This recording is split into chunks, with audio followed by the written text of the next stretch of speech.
빌립보서 2장 4절 말씀 우리 한 목소리로 같이 읽습니다. 시작. 각각 자기 일을 돌볼 뿐더러 또한 각각 다른 사람들의 일을 돌보아 나의 기쁨을 충만하게 하라. 아멘.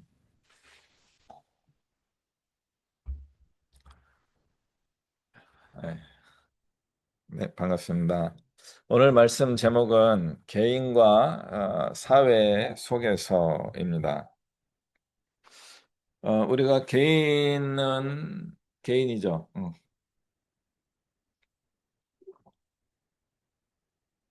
우리 사람들은 한 명씩 존재합니다.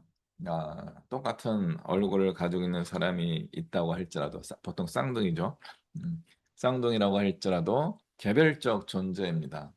유전적으로 동일함에도 불구하고 두 사람은 혹은 그 이상의 쌍둥이들은 다른 사람들입니다.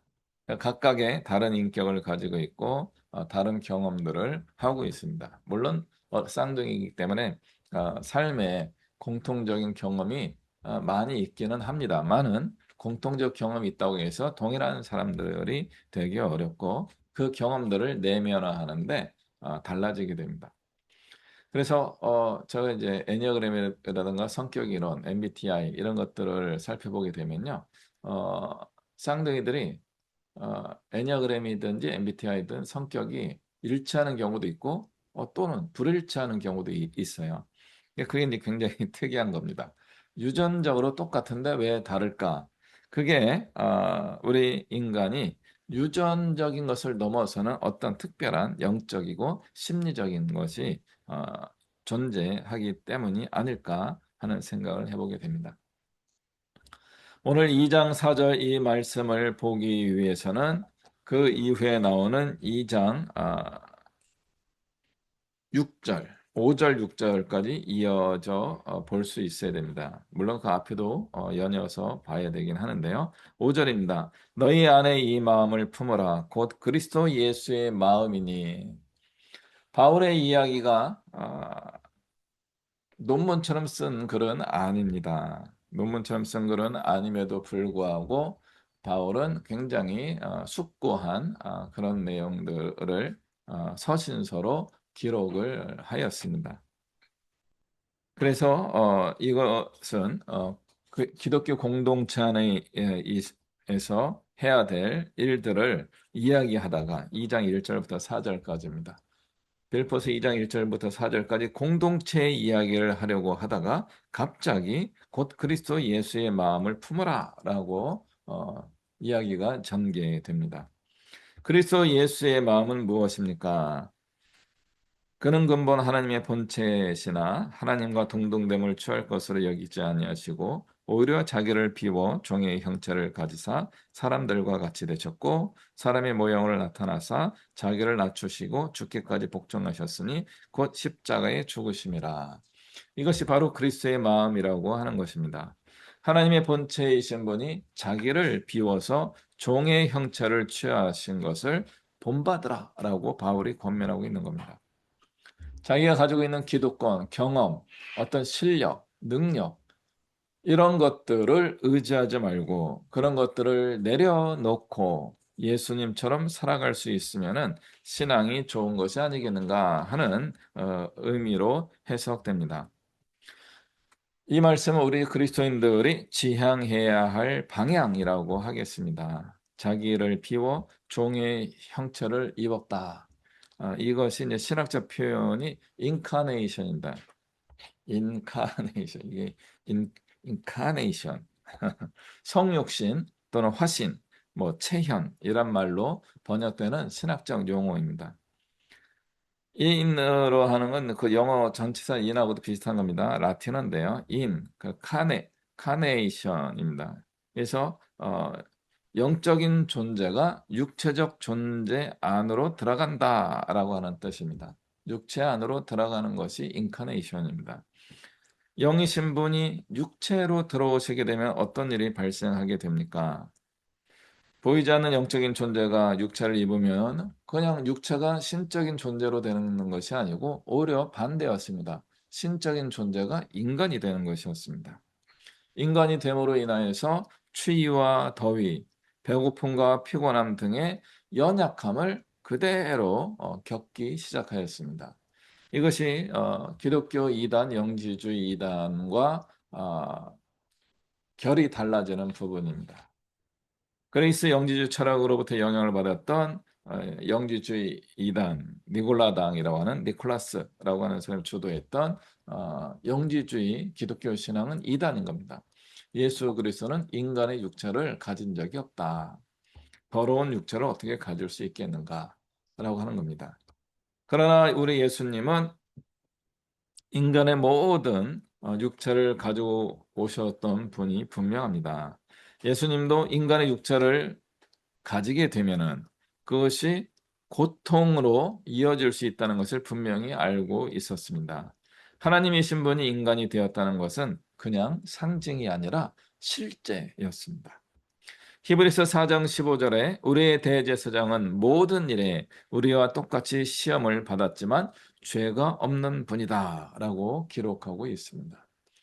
우리 육체를 가지고 있는 존재로서 배고프기 때문에 먹고 싶은 마음이 있고요. 십자가 달려서 돌아가시기 직전에는 갈증 때문에 포도주 한 잔만 주지 않을래? 라고 하면 그런 요청을 할 정도로 고통에 몸부림치는 분이 예수님이었습니다. 우리 인간과 똑같은 육체를 가지고 고통을 겪고 있었던 분이 바로 예수님이십니다. 그럼에도 불구하고 죄가 없으셨다. 이것이 우리의 신앙 고백입니다. 우리는 시험을 당하면 죄를 향하여 갈 수 있습니다. 그러나 예수님은 시험을 극복하시고 죄를 짓지 않으셨다라고 이해할 수 있습니다. 우리 인간이 지향해야 할 방향은 이렇습니다. 우리도 예수 그리스도 안에서 거듭난 사람이 되면 죄를 극복하는 방향성을 가지고 있어야 합니다. 우리는 죄인이면서도 죄가 없다고 주장하는 수준에 머물 수 있습니다. 우리 기독교인들이 종종 빠지는 오류가 이것입니다. 나는 예수를 믿었으니까 죄 용서함을 다 받았어요. 그러므로 나는 죄가 없어요. 이게 다시 영지주의 이단으로까지 올라가게 됩니다. 영지주의자들이 육체의 죄는 괜찮다라고 이야기했었습니다. 영만 구원받으니까 영적으로 우리가 고상한 수준을 유지하기만 한다면 육체적으로는 병 걸려도 심지어는 질병에 걸리고 죄를 지어도 괜찮다까지도 나아가는 것입니다.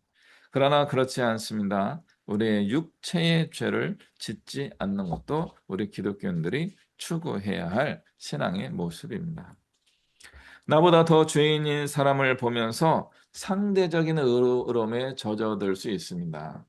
성경에서는 그것을 바리새파 사람의 기도라고 이야기합니다.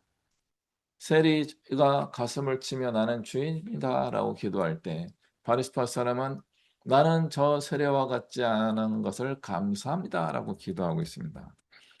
굉장히 잘못된 기도라고 예수님이 예화로 들어주셨습니다. 그러므로 우리는 상대적인 의로움이 아니라 절대적인 의로움을 추구해야 합니다. 그러나 우리가 기본적으로 죄성을 가지고 있는데 어떻게 절대적인 의로움을 추구할 수 있겠습니까? 그래서 우리에게 필요한 것이 무엇인가 하면 예수님처럼 그리스도를 본받는 것입니다. 그리스도를 본받는다는 것은 낮아짐을 의미하는 겁니다. 하나님의 본체이셨던 분이 인간의 육체를 입고 오신 것처럼 우리 인간도 낮아짐을 추구해야 한다라고 이해할 수 있습니다. 그럼 그것을 어떤 말로 대체할 수 있어요? 가장 무난한 얘기인데 불편한 이야기인데 겸손입니다. 겸손이라고 하는 것을 우리는 계속 묵상하고 생각해 봐야 하는 겁니다. 애니어그램에서요, 이 겸손의 덕목은 애니어그램 2번에게만 주는 덕목처럼 되어 있습니다. 근데 제가 이제 계속 그런 성격 연구를 하고 있는데, 연구하면서 이제 발견한 것들이, 그렇게 보는 것이 아닐 수 있겠다 하는 생각을 좀 해봤습니다. 겸손이란 말은 참 불편한 말이 되곤 합니다. 방금 말씀드린 애니어그램 2번이 가지고 있는 삶의 에너지는 교만입니다. 그런데 실제로 이번 성향을 가지고 있는 분들은 남을 도와주는데 힘을 내고 최선을 다하는 분들입니다.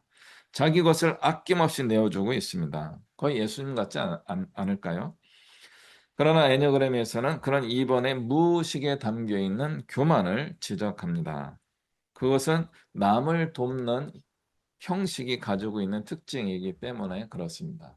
2번 성향을 가지고 있는 분이 다른 사람을 도와줄 때 정말 진심으로 도와줘요. 근데 돕는다라고 하는 형식은 어떤 특징을 가지고 있어요? 도움을 받는 사람보다 도움을 주는 사람이 조금 뭔가 괜찮다라고 하는 의미가 담겨 있어야 됩니다. 내가 괜찮지도 않은데 다른 사람을 도와주고 있다면은 그건 좀 이상한 거죠. 실제로 2번 성향인 분들은 자기가 그렇게 도울 사람이 아님에도 불구하고 그 사람을 돕기 위하여 정말 최선을 다하고 있습니다. 그럼에도 불구하고 나는 저 사람보다 괜찮아라고 하는 자기 무의식이 있죠. 애니그램에서는 그것을 교만이라고 합니다. 2번의 교만이라고 합니다. 명백하게 그것은 2번의 교만이라고 이야기하고 있지만 그럼에도 불구하고 다른 애니그램 1번부터 9번까지 있는데 2번을 제외한 나머지 애니그램 유형들은 교만이 없을까요? 그것을 애니그램적으로 교만이라고 이야기하지 않을 뿐인지 모든 사람은 각각의 교만함이 작동하고 있습니다. 애니그램 8번은 힘을 쓰는 사람인데 자기는 무서운 것이 없다. 겁나는 것이 없다. 나는 지지 않는다. 이런 것들이 또 다른 의미에서 교만일 수 있습니다. 9번은 나는 더 이상 필요한 것이 없다. 나를 더 괴롭히지 마세요. 나는 충분합니다. 라고 거절하는 것도 교만일 수 있습니다. 5번은 당연히 지식을 많이 가지고 있다는 교만을 가지고 있고요. 7번은 자기가 행복한 사람이라고 행복한 사람이 되려고 하는 교만을 가지고 있습니다. 이런 교만이 작동하고 있는 거죠. 1번은 나는 성실한 사람이야 라고 하는 자부심의 교만이 있고요. 3번은 자기가 성공적이라고 하는 교만이 있습니다. 4번은 자기의 유니크함이 특별하다는 자부심, 교만이 존재합니다. 6번은 자기가 걱정하는 것에 집착하여서 하나님이 괜찮다고 하는데 아유 나는 걱정돼요. 하나님 그런 말씀하지 마세요. 라고 하면서 하나님보다 자기가 더 염려하고 있는 것처럼 하나님 이상으로 교만해지기도 합니다. 그래서 애니그램적으로는 교만의 덕목을 겸손의 덕목을 2번에게 주게 되지만 실제로 모든 우리 사람들은 교만의 성향을 가지고 있습니다. 그 교만이라고 하는 것을 우리는 다른 걸로 볼 수 있습니다. 다른 의미는 뭘까요? 하나님의 뜻을 거절하는 것입니다. 내 생각이 옳다. 내 힘이 더 세다. 내가 가지고 있는 지식이 충분하다. 넉넉하다. 아, 나는 더 이상 모든 것이 필요하지 않다. 이런 모든 것이 하나님 앞에서 우리의 교만이라고 할 수 있습니다.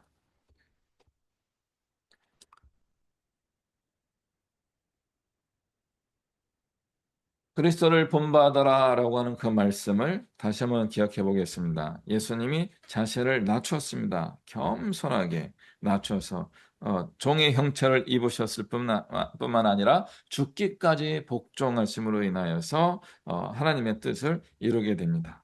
그러자 2장 9절에 하나님이 그를 지극히 높여 모든 이름 위에 뛰어난 이름을 주사 땅에는 모든 것들이 무릎을 꿇게 하시고 모든 입으로 예수 그리스도를 주라 고백하게 만들고 하나님께 영광을 돌리게 하였더라. 아멘.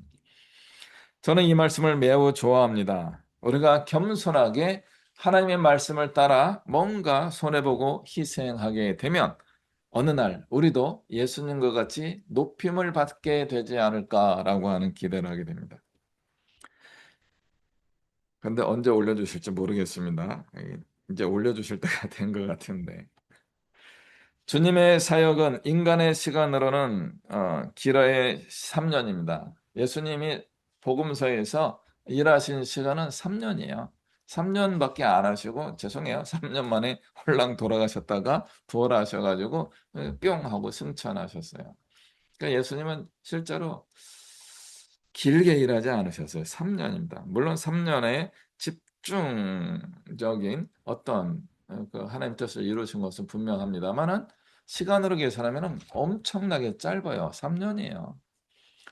우리는 3년의 시간으로 뭔가를 이루기에는 좀 부족하죠. 우리 젊은 분들 중에서 20대, 30대 초반에 성공적인 위치에 올라가는 분도 종종 계십니다만은 대부분의 사람들은 3년, 5년 정도 갖고는 성과를 내기가 쉽지 않습니다. 한 10년에서 20년 정도를 노력해야지만 성공을 할 수 있지 않나 그런 생각합니다. 저는 30년도 됐는데 잘 안 됩니다. 신앙적인 수준에서 이렇게 오래 살아가는 것은 예수님보다 훨씬 반복되는 유혹을 한 10배 이상 받을 가능성이 생기게 됩니다. 우리는 시험을 많이 당할 가능성이 있습니다. 예수님은 시험을 당하셨지만 죄가 없는 분이셨는데 3년이에요. 3년간 그러셨어요. 근데 우리는 30년, 60년, 90년 그렇게 살아가다 보면 우리는 시험을 여러 차례 예수님보다 몇 배의 시험을 당하는 게 당연한 건데 그러면 우리는 어떻게 될까요? 죄를 지을 가능성이 굉장히 커질 수밖에 없는 거죠. 그래서 우리는 언제든지 실패할 수 있는 사람입니다. 그런 우리가 어떻게 구원을 이룰 수 있겠습니까? 그것은 바로 겸손함입니다. 우리의 교만은 하나님의 뜻을 거절하는데 가장 크게 작동하는 것입니다. 교만한 마음과 거만한 마음은 우리가 넘어지게 하는 가장 큰 중요한 원인이 된다는 것을 잊지 말아야 합니다. 리더인 분들은 순종이나 복종이라는 단어를 좋아합니다.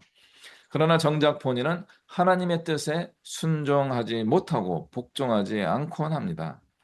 나의 본성이 이끄는 대로 살아가면서 다른 사람들에게 순종하라고 하면서 지배하곤 합니다. 우리가 가진 본성은 좋은 것이지만 하나님이 주시는 것, 하나님의 형상이기 때문에 좋은 것이지만 한편으로는 오염된 것이라고 할 수 있습니다. 그러므로 우리는 날마다 정화의 작업을 해야 합니다.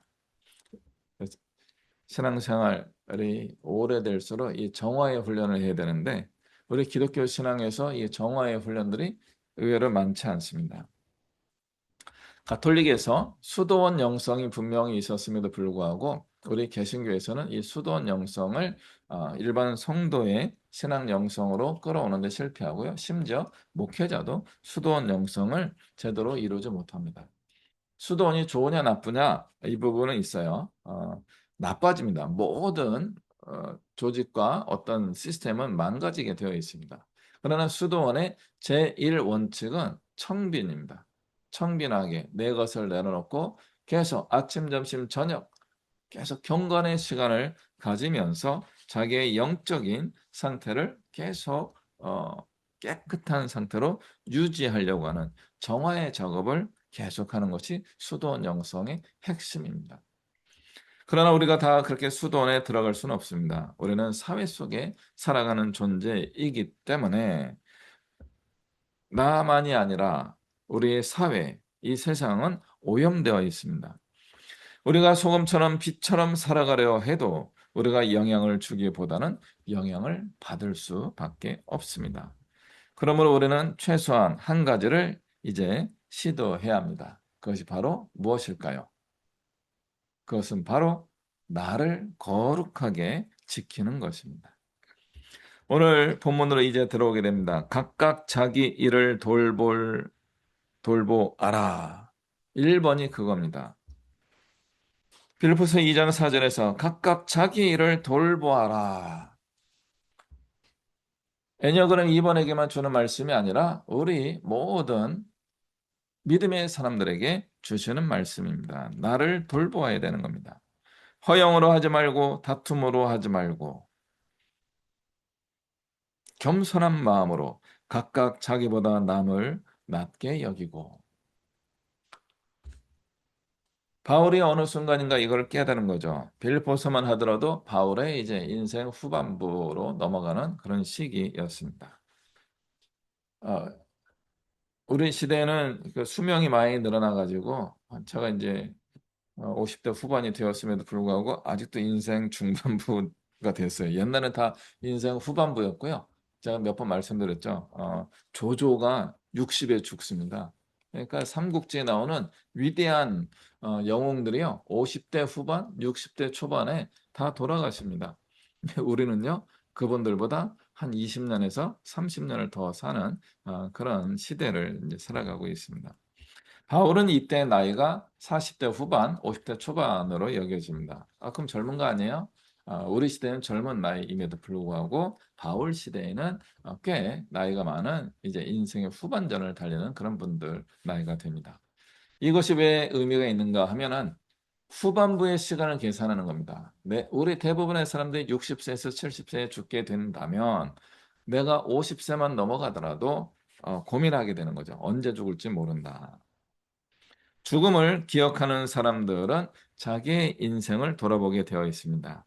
바울은 정말 열정이 뛰어난 사람이었습니다. 자기를 도와주었던 바나바와 도움에 감사하기는커녕 크게 싸우면서 자기 신념을, 믿음의 신념을 지키며 추구하며 나아갔던 사람입니다.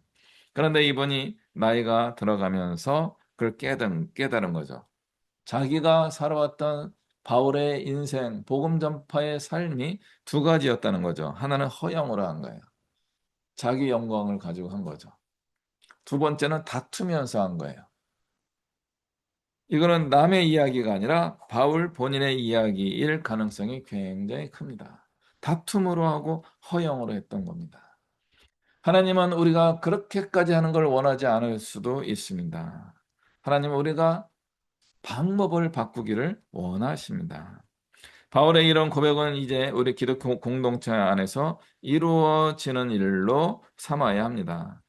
우리는 이 말씀을 사회적으로 확장해 볼 수 있습니다.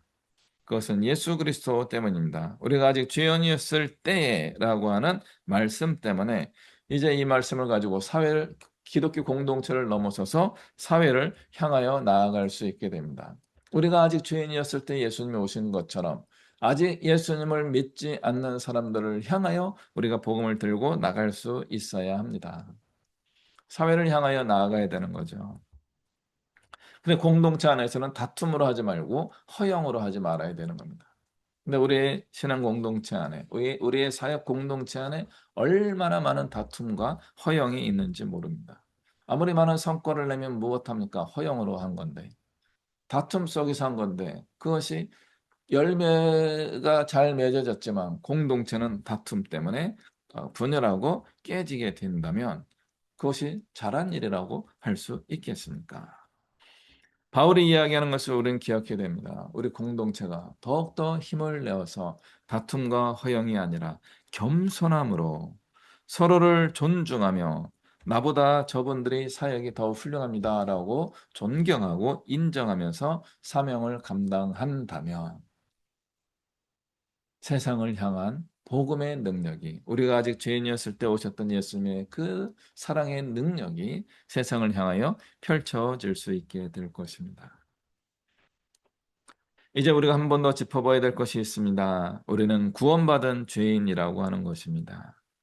우리는 자기 일을 돌봐야 하고 돌볼 때 타고난 성격대로 돌보지 않으려고 성숙의 방향을 가지고 있어야 됩니다. 타고난 성향에 의해서 자기 중심적으로 살아가는 분들이 있고 또 반대로 타고난 성향에 의해서 타인 중심으로 살아가는 분들도 있습니다. 우리가 볼 때 타인 중심이 좋다고 볼 수도 있지만 그렇지 않습니다. 자기를 먼저 돌봐야 되는 겁니다. 그리고 자기를 돌보기만 하는 사람으로 살아가서는 안 됩니다. 더 나아가서 이제 타인을 향하여 사랑을 베푸는 사람들이 되어야 합니다. 의외로 사람보다 공동체를 중요하게 여기는 분들도 있습니다. 다 맞는 이유들이 있습니다. 나라와 민족을 위해 살아가는 사람과 자기만을 위해 살아가는 사람들 중에 누가 더 훌륭합니까? 보통 우리가 나라와 민족 공익을 위해 살아가면은 더 훌륭할 것 같은데, 우리가 이제 종종 하는 이야기 중에 한 가지가 뭐냐면, 이제 뭐 해방된 지 1945년에 해방했으니까 80년이 넘었습니다.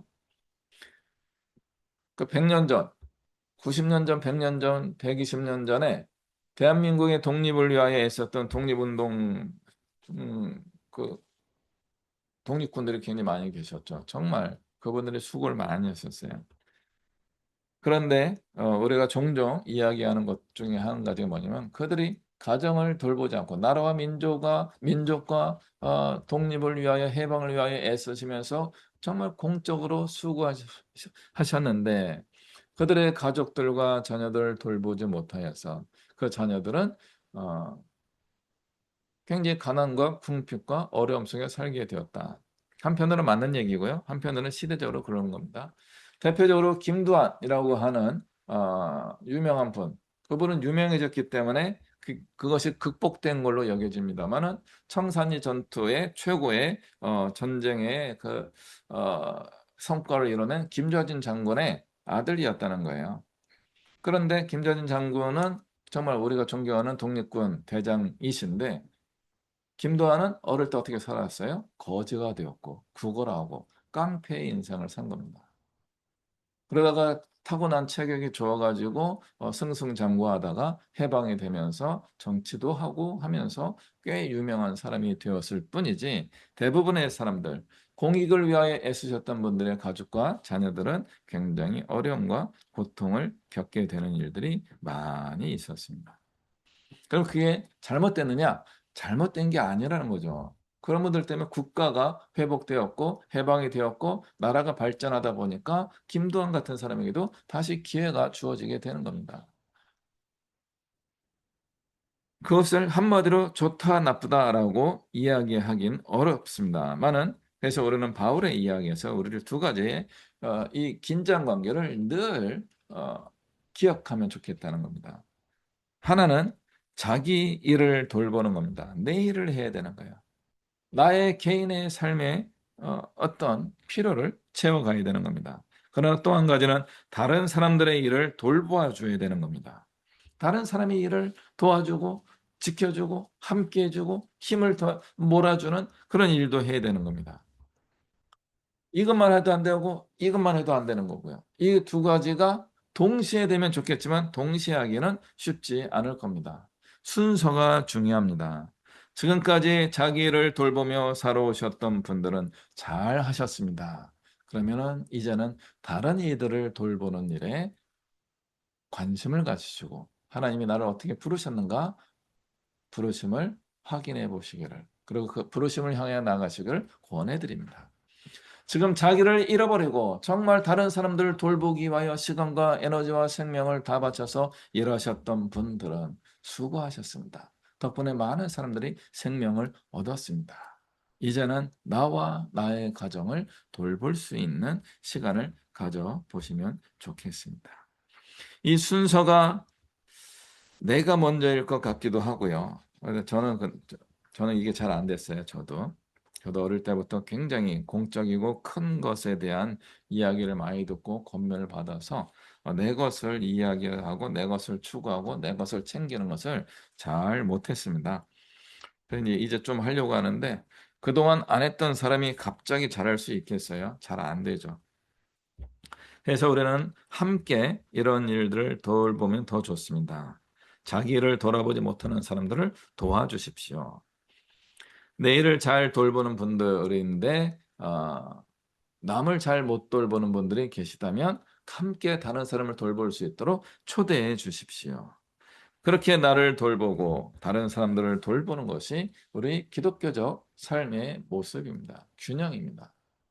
우리 이 균형은 늘 깨어집니다. 이 균형이 늘 한쪽으로 치우치게 되어 있어요.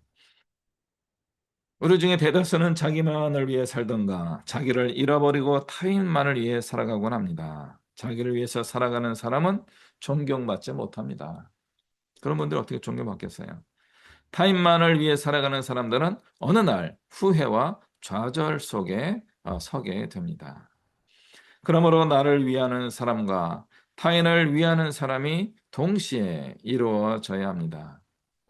다시 말씀드리지만 동시에 안 되더라고요.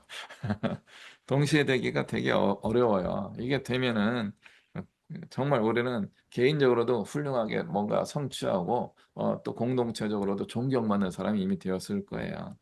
잘 안 돼요. 그래서 우리가 그런 나를 이롭게 하면서 다른 사람을 이롭게 할 수 있는 방법이 무엇일까? 이것을 오랫동안 좀 제가 살펴봤는데 결과적으로는 그거예요. 공동체를 이루는 겁니다. 좋은 공동체를 이루는 겁니다. 좋은 공동체 안에서 서로 다투지 말고 허영으로 하지 말고 다른 사람을 존중하면서 함께 하나님이 기뻐하시는 뜻을 이루어가게 되면 나도 잘 되고 다른 사람들 잘 되고 함께 잘 되는 그런 일이 일어날 수 있게 되는 겁니다. 우리 기독교가 사회적 참여를 향하여 나아가야 되는데 사회적 참여는 요 다음인 거죠. 공동체를 건강하게 이룬 다음에 사회로 나가야 되는 겁니다. 물론 지금이라도 우리의 연약한 상태로도 사회에 나아갈 수 있습니다. 믿지 않는 사람들을 향하여 나아가도 됩니다. 대신 그냥 나아가면 안 되고 뭔가 기술을 가지고 뭔가 도구를 가지고 능력을 가지고 나아가야 되는 겁니다. 돈이 많든가 어떤 뭐 상담이라든가 케어링을 잘하든가 아니면 교육을 잘하든가 아니면 조직을 잘 만든다든가 이런 걸 하신다면 지금은 사회로 나아가도 괜찮습니다. 근데 잘 안 된다면 혼자 하지 마시고 함께 하는 것이 필요합니다. 그래서 우리 가정이 좋은 공동체가 되기 위해서는 나를 위한 삶과 가족을 위한 삶이 어우러져야 합니다. 나만을 위해 살아가는 가족도 깨집니다. 이기적인 가족들이죠. 가족을 위해서 헌신하며 살아가는 가족도 나중에 불안정해집니다. 공동체도 마찬가지입니다. 지역과 학교, 회사와 교회, 또 국가로 우리의 공동체가 넓어질 때 우리는 자기를 잃어버리지 않으면서도 타인을 품을 수 있는 사람으로 성장하고 발전하면 좋겠습니다. 우리의 규모가 얼마나 커질 수 있을까요? 우리의 포용력이 얼마나 커질 가능성이 있나요? 최근에 뉴스에서 보면요, 최근 이제 양궁협회와 축구협회가 계속 비교되는 이야기들이 이제 회자되고 있습니다.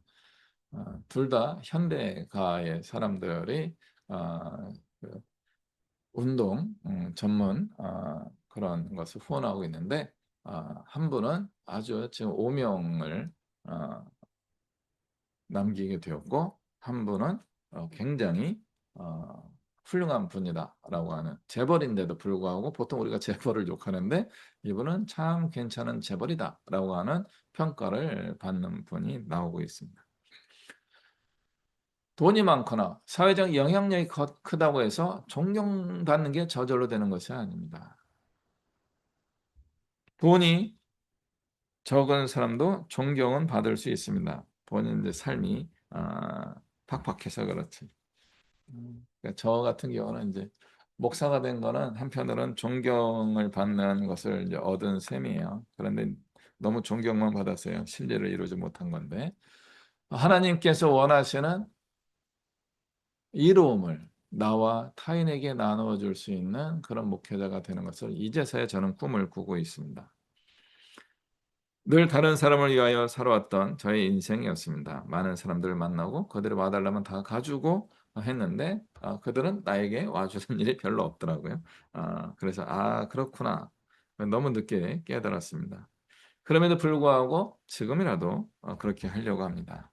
나를 이롭게 하고 다른 사람을 이롭게 하는 그런 것이 기독교적 정신이다. 우리 빌립보서 2장 4절에서 바울이 오늘 우리에게 가르쳐 주고 있습니다. 예수님을 잘 믿는 사람들이라고 하면 우리 개인 한 사람 한 사람이 잘 되어야 합니다. 여러분 잘 되시기를 주님의 이름으로 축복합니다. 그리고 우리가 함께 잘 되어야 합니다. 그리고 나 때문에 다른 사람들이 잘 될 수 있어야 됩니다.